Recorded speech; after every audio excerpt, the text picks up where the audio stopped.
Préparation au chemin initiatique. Cet enregistrement de Triguerillo en français est une traduction de sa présentation publique qu'il a donnée au Brésil en mars 2002. Voyez l'importance pour nous de travailler le corps mental, de placer le corps mental dans des choses plus élevées. Ici, une personne dit qu'elle a rêvé 4 fois d'un avion qui marchait le long des rues et des routes. Et de temps en temps seulement, très rarement, cet avion volait. Voyez, ce qu'on lui montre ici, c'est que l'avion, c'est-à-dire son mental, doit cesser de marcher sur le sol, doit cesser de marcher sur la terre. Le corps mental a été fait pour voler. L'avion a été fait pour voler, voyez. 4 fois, elle a rêvé de cet avion qui continuait de marcher sur la terre et qui ne volait pas. Alors, ceci c'est une invitation, un signal qu'il est bien temps pour elle de placer son mental dans d'autres sujets différents de ceux dans lesquels elle les place. Et de nombreuses fois, cette personne demande « Mais qu'est-ce que je dois faire? Finalement, je pense normalement. » Voilà. C'est parce qu'elle pense normalement que son avion est abandonné sur la terre. Ça, c'est le mental normal, le mental concret. Si vous vous occupez seulement des choses concrètes, si vous vous occupez des choses objectives, si vous occupez tout le temps votre mental avec les choses du monde, de la vie, des gens, enfin, tout ça, c'est le sol, c'est la route. Vous avez besoin d'entrer dans une autre dimension avec ce corps mental. Vous avez besoin de vous occuper des choses concrètes quand c'est nécessaire, mais pas d'en rester là. Cet avion doit s'élever, il doit voler et vous devez vous occuper des choses de l'esprit, des choses de l'âme, des choses subtiles, des choses internes, jusqu'à ce que ce rapport change. Parce que quand l'avion est dans l'air, quand il vole, c'est-à-dire quand le corps mental est déjà suffisamment entraîné, alors la plupart du temps, vous êtes dans le mental occupé avec les choses internes. Ou, en même temps, vous êtes occupé avec les choses concrètes, mais jamais vous ne laissez le mental mettre les choses concrètes au premier plan. Quand le mental est occupé avec ces choses externes, avec ces choses humaines, avec ces choses du monde, il est nécessaire d'avoir toujours présent, au moins dans un coin du mental, là où d'autres choses sont en mouvement, d'autres choses sont prises en compte. La régénération du mental, c'est justement ce processus, ce qui veut dire qu'au lieu de penser seulement aux choses concrètes, de penser seulement aux choses physiques, de penser seulement aux choses de la vie, cette vie que tout le monde mène, de seulement penser à ça, vous avez besoin d'occuper cet espace avec d'autres choses, d'autres pensées, avec une autre vie, une autre recherche. Alors tout ceci occupera un espace de plus en plus grand. Et quand cette partie non matérielle, non physique, cette partie non humaine a déjà pris une place suffisante dans le corps mental, quand la plus grande partie du mental se consacre déjà à d'autres choses, à d'autres sujets, à d'autres plans, à d'autres niveaux, alors là, un processus de transmutation du mental commence réellement. Là, le mental cesse d'être ce moulin qui fabrique tout ce que vous voyez dans votre propre corps mental pour devenir quelque chose de très tranquille, comme un miroir qui commence à refléter là des idées et des pensées supérieures. Mais vraiment, Cet avion a été fait pour voler. Il n'a pas été fait pour rester sur le sol. Beaucoup de personnes y pensent qu'il est difficile de réussir à voler à cause de tout ce qui arrive alentour. Parce que ce qui arrive alentour, ce ne sont pas des choses qui permettent facilement à cet avion de s'élever. Ce sont des choses qui, au contraire, retiennent cet avion ici, en bas. Alors là, c'est très simple. Quoi qu'il arrive, au lieu de votre mental regarder ça, et seulement ça, votre mental regarde ça et demande « Qu'est-ce que ceci cherche à me dire ?» Alors, vous sortez déjà de ça, et donc, un événement plus concret peut se produire à ce moment-là. Et si votre mental regarde ça en demandant « Qu'est-ce que ceci veut me dire ?» votre mental sort de là, il est déjà sur un autre plan. Alors, ceci continue son processus. Votre mental regarde ça, est en contact avec ça. Mais ça a déjà un autre sens. Il voit ça se développer, non pas pour s'identifier avec. Il voit ça se développer pour comprendre ce que cela signifie, ce que cela montre. Et il finit par comprendre, et quand il voit ce que cela lui montre, tout de suite, il se transforme. Au moment où il se transforme, ceci n'attire plus son attention. Ceci peut se produire là-bas. Il jette un coup d'œil, il voit, mais tout ça n'attire plus son attention. Alors, quoi que ce soit qui vous arrive ou qui arrive alentour, si votre mental regarde ça et dit « Qu'est-ce que ceci cherche à me dire ?» il finit par le découvrir. Quand il le découvre, il fait le changement nécessaire. Et alors, pour vous, ceci peut continuer d'exister. Mais ça n'existe plus.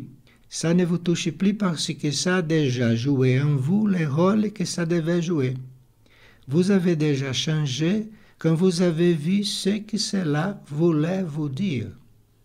Alors, ceci continue de se produire, mais c'est comme si ça n'existait pas. Le mental doit apprendre à connaître ce jeu pour pouvoir s'élever de plan en plan, y placer son observation, placer son point de vue, en des niveaux chaque fois moins matériels. Parce que si le mental est déjà bien entraîné à percevoir ce qui est occulte, à percevoir l'immatériel, à percevoir ce qui n'est pas évident, ce qui est caché dans des situations, des êtres, des personnes, si le mental est habitué à voir ça et voir déjà ce qui est interne, ce mental va se libérer de beaucoup d'influences et va réussir à se focaliser sur des choses internes, réussit à se tourner vers son être intérieur, mais ce travail de demander qu'est-ce que ceci cherche à me dire, ça, c'est vraiment fondamental pour ce processus du mental, pour que cette élévation du mental puisse se faire. Qu'est-ce que ceci cherche à me dire? C'est très important. Vous voyez, très souvent, nous sommes réunis ici pour un partage. Quelque chose se passe. Tout le monde regarde là-bas pour voir ce qui arrive. Je ne sais pas si parmi ces 300 personnes, il y en a une qui se demande « Qu'est-ce que ceci cherche à me dire ?» Mais, pour regarder là-bas, pour voir ce qui arrive, tout le monde est prêt. Ça, c'est le mental ordinaire. C'est exactement le mental normal. Quand quelqu'un vous dit quelque chose qui vous blesse, le mental normal entend cela et il est blessé. Le mental qui est sur le chemin de la transformation n'est pas blessé. Le mental entend ça et dit « Qu'est-ce que cela cherche à me dire? Quel est mon rôle là-dedans ?» C'est très différent. Et ceci est très important parce que si ce qui arrive vous attend et vous blesse, vous êtes marqué, vous restez marqué. Ceci n'est pas bon, parce qu'ensuite il faut effacer cette empreinte, il faut la faire disparaître. Il est donc très important que le mental soit préparé pour cette vie plus évolutive. Alors, quoi qu'il arrive, qu'est-ce que ceci cherche à me dire?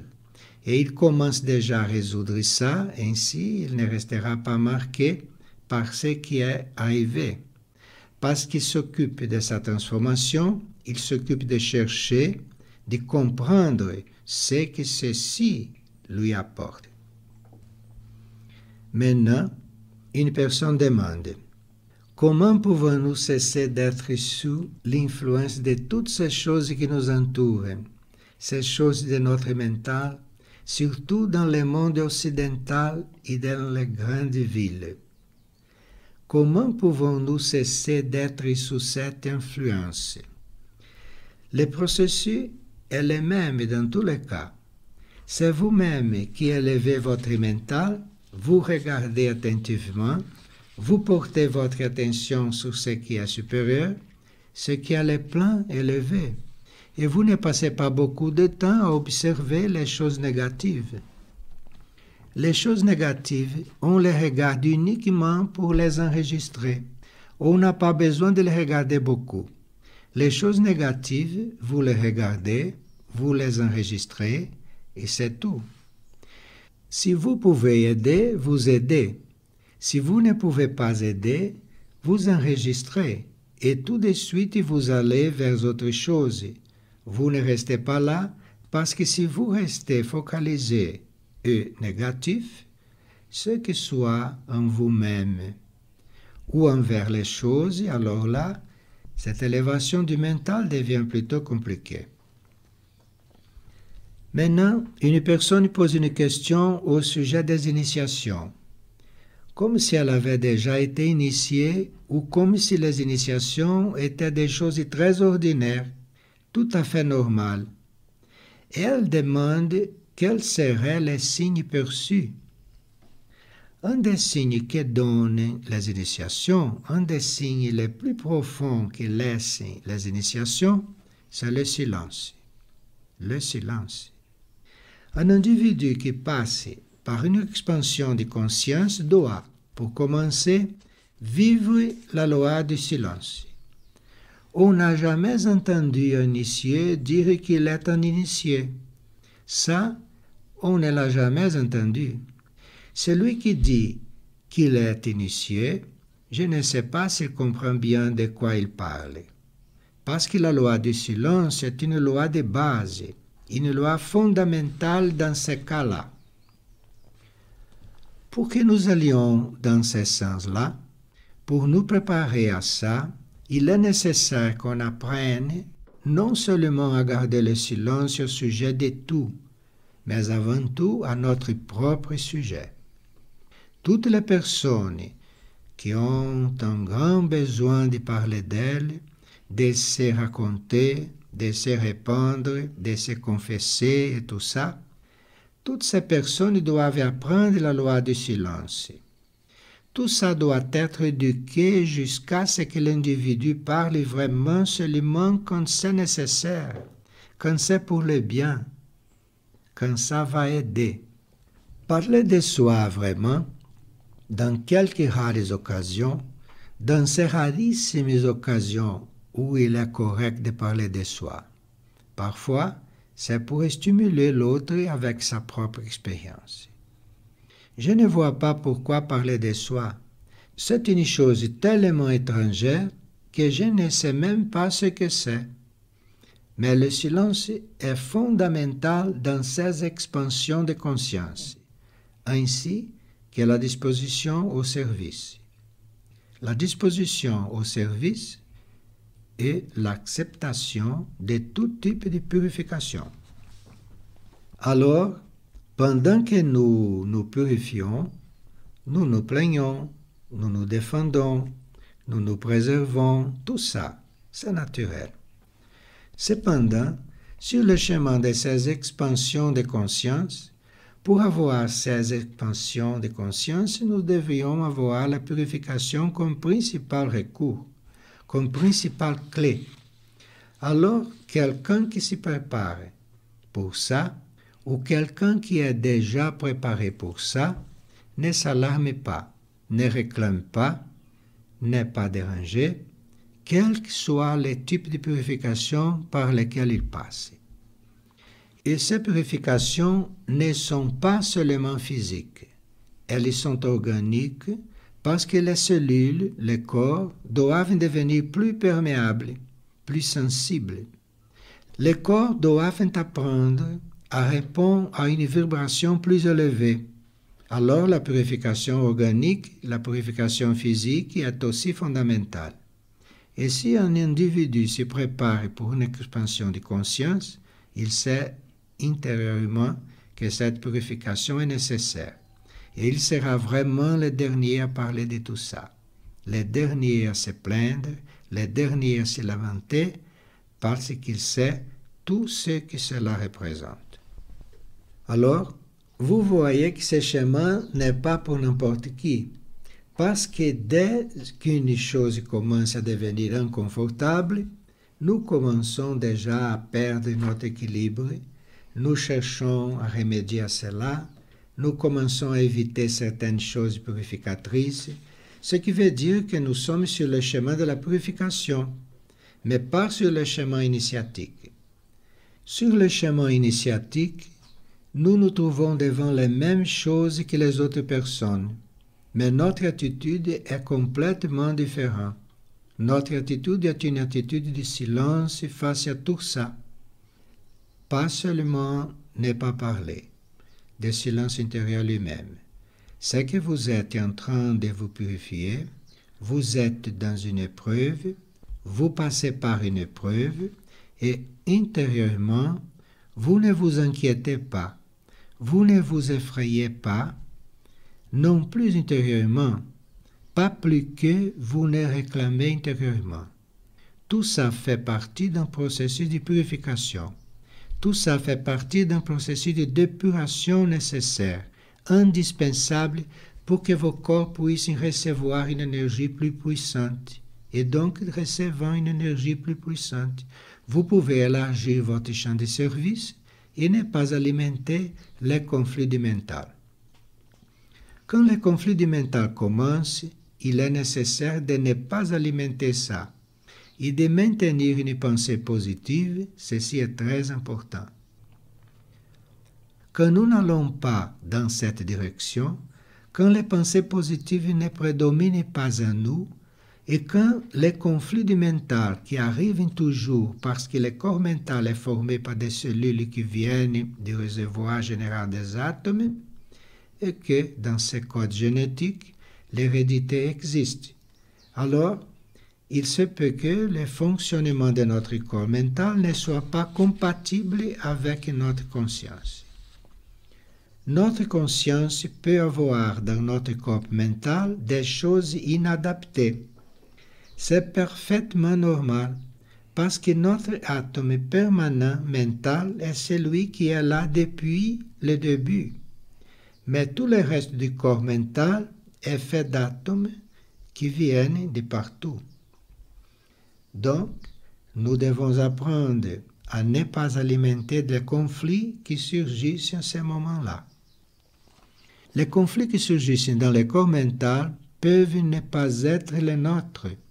Ces conflits qui surgissent là, les situations qui surgissent là, parce que les atomes sont hétérogènes, parce que le corps mental est sur un rayon différent du rayon de l'âme, différent du rayon de la monade. Enfin, ce sont des jeux d'énergie, des jeux de rayons dans lesquels on ne doit pas se laisser prendre. C'est la même chose quand vous avez une douleur au poumon et que vous vous laissez prendre par ça. Vous avez une douleur au poumon, mais traitez la douleur. Vous faites quelque chose, mais ne vous laissez pas submerger par ça. Vous n'êtes pas votre poumon. C'est le poumon qui est malade. Vous n'êtes pas cela. Vous êtes autre chose. Alors, vous ne vous laissez pas prendre avec ça. Et c'est la même chose pour les conflits du corps mental, comme pour les douleurs mentales. Ce qui arrive là, dans les ondes mentales, ce sont des choses qui, dans la plupart des cas, ne correspondent pas à notre conscience. Alors, sur le chemin normal, sur le chemin des gens, tout ça trouble beaucoup du monde. Tout ça fait comme si la vie des gens dépendait de ça, de ces conflits, de ces vagues, de tout ça. Mais sur le chemin initiatique, quand nous nous préparons à une initiation, ça devient tellement évident, tout ce jeu devient tellement évident que finalement, comme ça, nous assumons vraiment cette attitude de ne pas nous laisser prendre à nos propres conflits. Nos propres conflits ont diverses origines. Ils sont de nombreuses explications. Nous ne sommes pas cela. Alors, sur le chemin initiatique, sur le chemin de la préparation à ces initiations, nos corps doivent déjà être entraînés pour qu'ils soient ce qu'ils sont dans la conscience elle-même, sans se mélanger avec les conflits qui existent en eux, dans les cellules, dans les structures, etc. Ces expansions de conscience n'ont pas lieu seulement quand on les cherche, ou seulement quand on attend, ou seulement quand on les désire. Le même processus que celui de notre expansion de conscience se produit avec la planète. La planète aussi a des expansions de conscience. Comme en ce moment, cette planète se prépare, elle est aux portes d'une initiation. Alors, comme la planète est sur ce chemin, sur le chemin d'avoir une expansion de conscience, de passer pour une initiation, tout ce qui est sur cette planète reçoit aussi l'énergie de tout ça. Si nous sommes sur une planète qui se prépare à une expansion de conscience, il est évident que l'humanité qui est sur cette planète peut aussi s'y préparer. Cette humanité remplit toutes les conditions pour se préparer à ça. Et ça se voit à l'état de chaos qui existe partout. Ça se voit à l'état de souffrance qui existe en sein de cette humanité, non? En certains endroits de la Terre, principalement. Tout ceci est une dépuration, tout ceci est une purification qui a tout à fait l'air, qui a toutes les caractéristiques d'une expansion de conscience pour toute l'humanité. Quand on parle d'une expansion de conscience pour toute l'humanité, il s'agit de l'humanité comme un tout, mais il se peut que ça n'arrive pas dans tous les êtres. Les êtres qui ne peuvent pas passer par cette expansion de conscience pourront être dirigés vers d'autres niveaux ou dirigés vers d'autres mondes qui finiront de les préparer. Mais nous qui sommes en ce moment sur une planète qui se prépare pour ça, nous sommes automatiquement sur le chemin de cette préparation. Alors, il serait bon que nous cherchions à reconnaître nos épreuves et que nous cherchions à comprendre les situations compulsives vécues dans ce cadre. Parce que nous pouvons passer par certaines épreuves, nous pouvons passer par certaines situations qui nous amènent à une dépuration précise, une purification déterminée. Et là, une personne dit qu'à la page 142 du livre Secret dévoilé, il est dit qu'il y a une différence entre le processus d'expansion de conscience à la surface de la Terre et celui de l'humanité interterrestre. Bon, pour que nous ayons toujours une expansion de conscience, le glossaire dit que nous avons besoin d'une stimulation extérieure. Personne n'arrive à cette expansion de conscience par lui-même. Dans l'évolution naturelle, on y arrive par soi-même. Mais quand une transition vers d'autres types d'évolution commence, les chemins initiatiques par exemple, vous ne pouvez pas y arriver par vous-même. C'est ce que le glossaire veut dire. Et ça veut dire que quand nous sommes déjà préparés à entrer sur ce chemin, un rayon, une énergie, commence à nous stimuler spécialement pour ça, ou un rayon du corps qui est le moins préparé, ou un rayon du corps qui doit participer au mouvement d'expansion.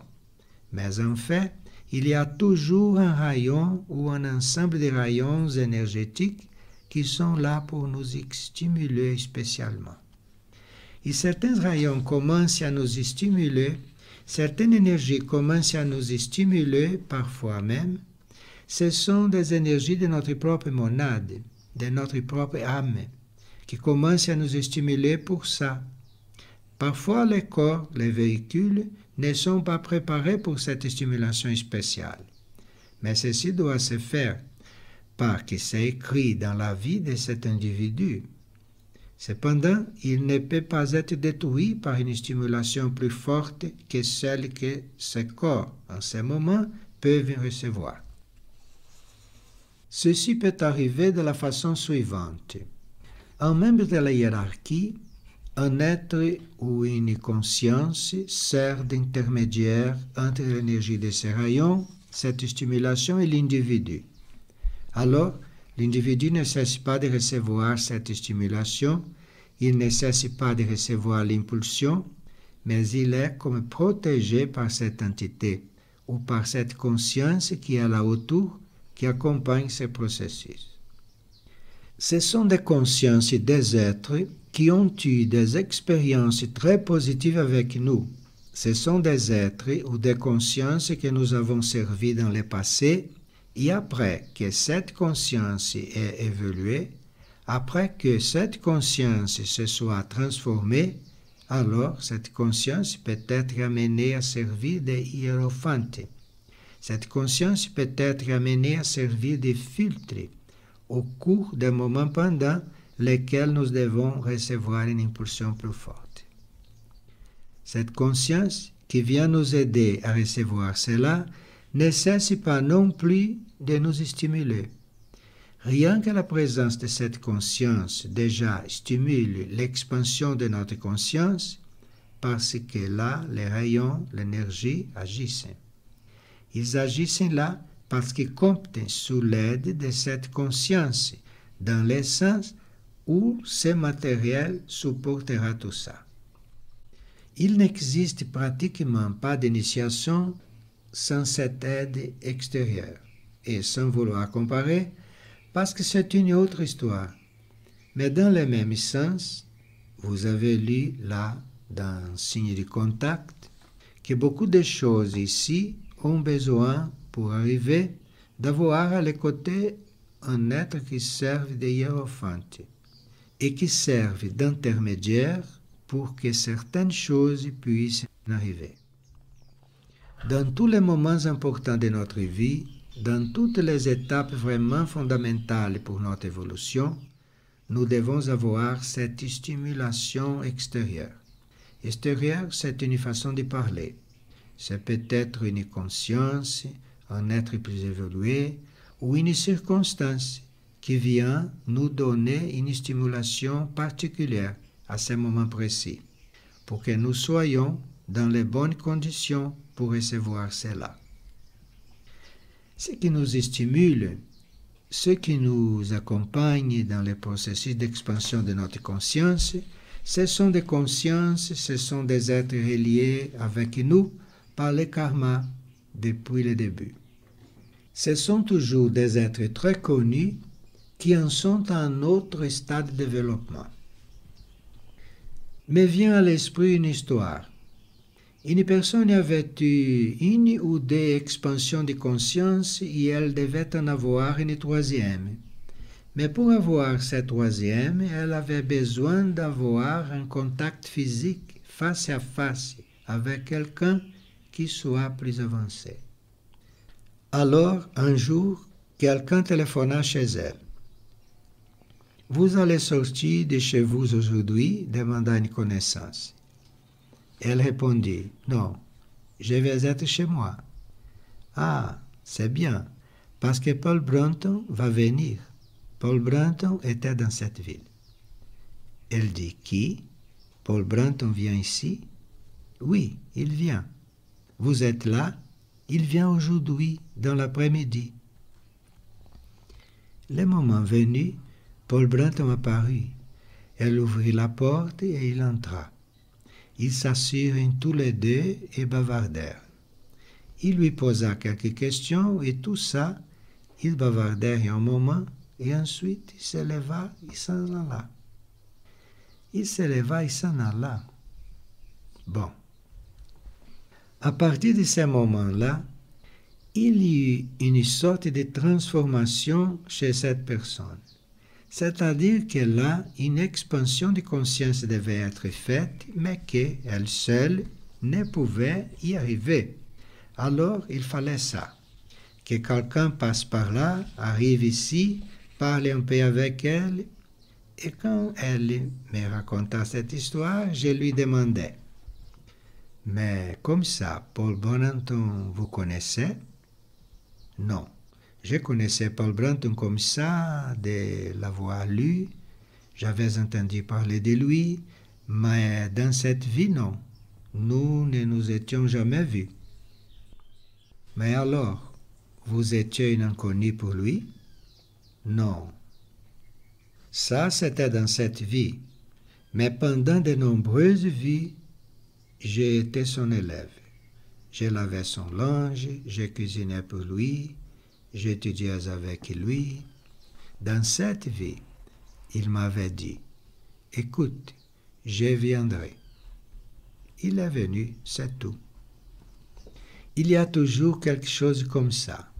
Bien, j'ai parlé d'une chose très simple, mais c'est plus ou moins comme ça.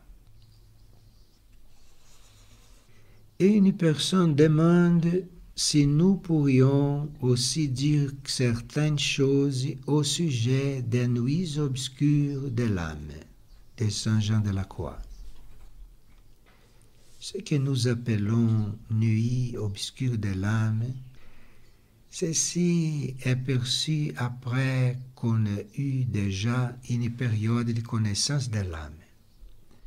Pour ceux qui, jusqu'à présent, n'ont pas vécu l'âme consciemment, il n'y a pas de nuit obscure de l'âme. Il est nécessaire qu'on ait déjà vécu l'âme consciemment. Il est nécessaire qu'on ait déjà vécu la vie de l'âme pour percevoir quand une nuit obscure commence, ce qui veut dire que l'âme apprend à avoir une communication avec l'esprit. L'âme apprend à avoir une communication avec la monade, l'esprit, et il y a certaines choses dans cette relation de l'âme avec la monade que l'âme va faire passer à la conscience et d'autres qu'elle ne va pas lui passer. Ce que l'âme va transmettre à la conscience se transforme en vie intérieure de l'être, se transforme en vie spirituelle dans la vie intérieure de cet être. Alors, cet être est déjà habitué à recevoir les échos de la relation de l'âme avec l'esprit. Alors là, on dit que l'individu vit la vie de l'âme. Dans la relation de l'âme avec l'esprit, il y a des phases au cours desquelles l'âme ne comprend pas très bien ce qui arrive. Il y a d'autres phases où l'esprit contrôle ce qui arrive à la conscience de l'âme. Enfin, dans cette relation de l'âme avec l'esprit, l'âme ne fait pas toujours preuve de la même lucidité.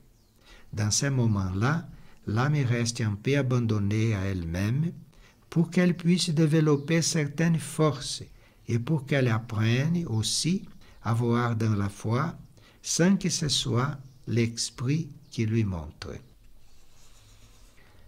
Alors là, quand l'âme passe par ces processus d'être seule avec elle-même, elle va probablement être attentive à ça, à l'intérieur d'elle-même.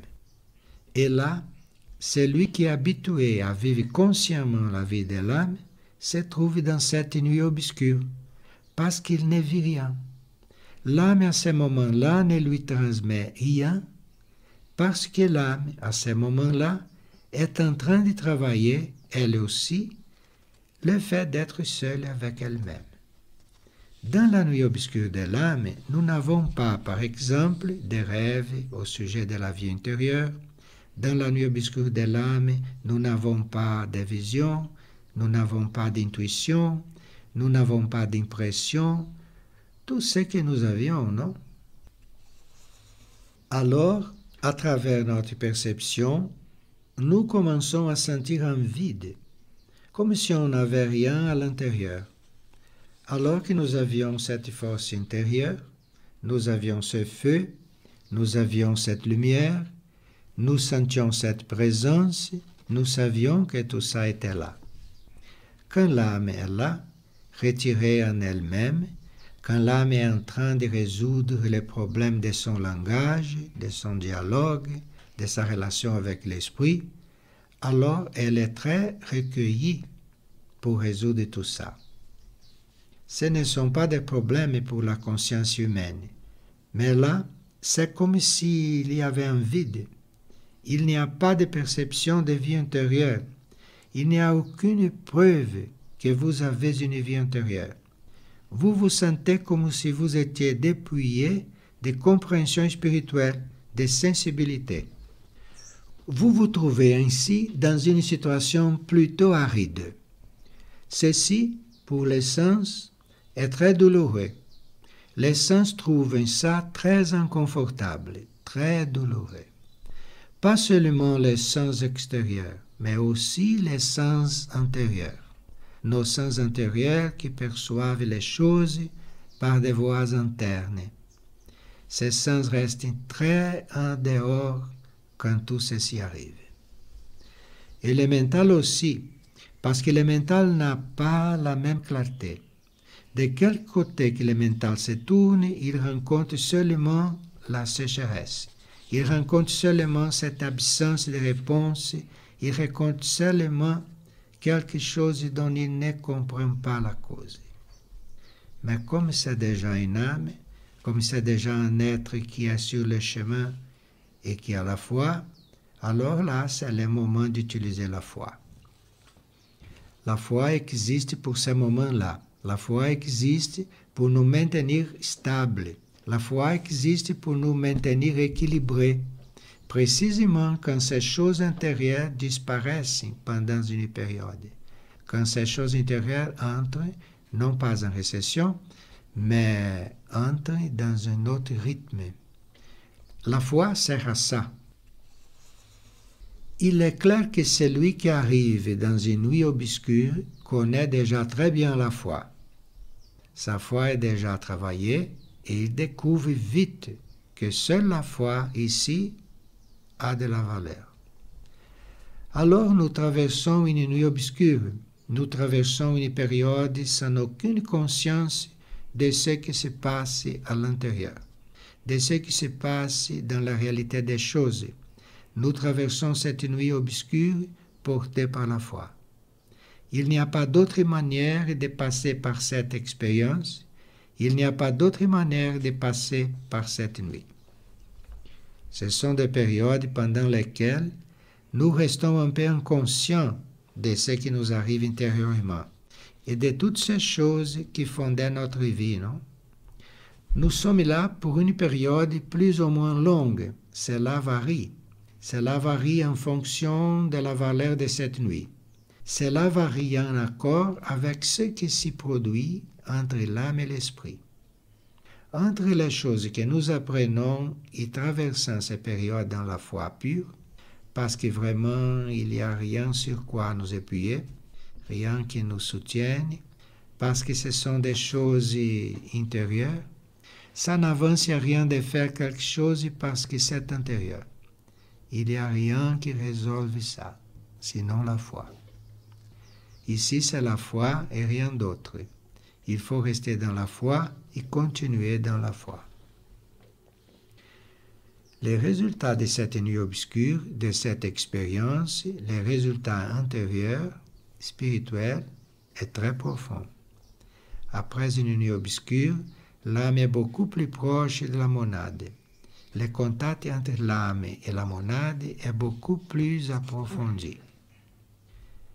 Mais ici, au niveau où l'on est conscient, au niveau sur lequel nous vivons, la nuit obscure apporte une sorte de résultat immédiat et très palpable.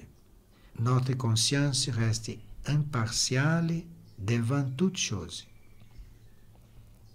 Si la conscience est face à une chose qu'elle croit réelle, et si tout à coup la conscience se trouve face à une chose qu'elle croit illusoire, elle reste impartiale. La conscience ne fluctue pas. Vous pouvez être devant n'importe quoi, la conscience reste impartiale, la conscience ne bouge pas, la conscience n'est pas ébranlée.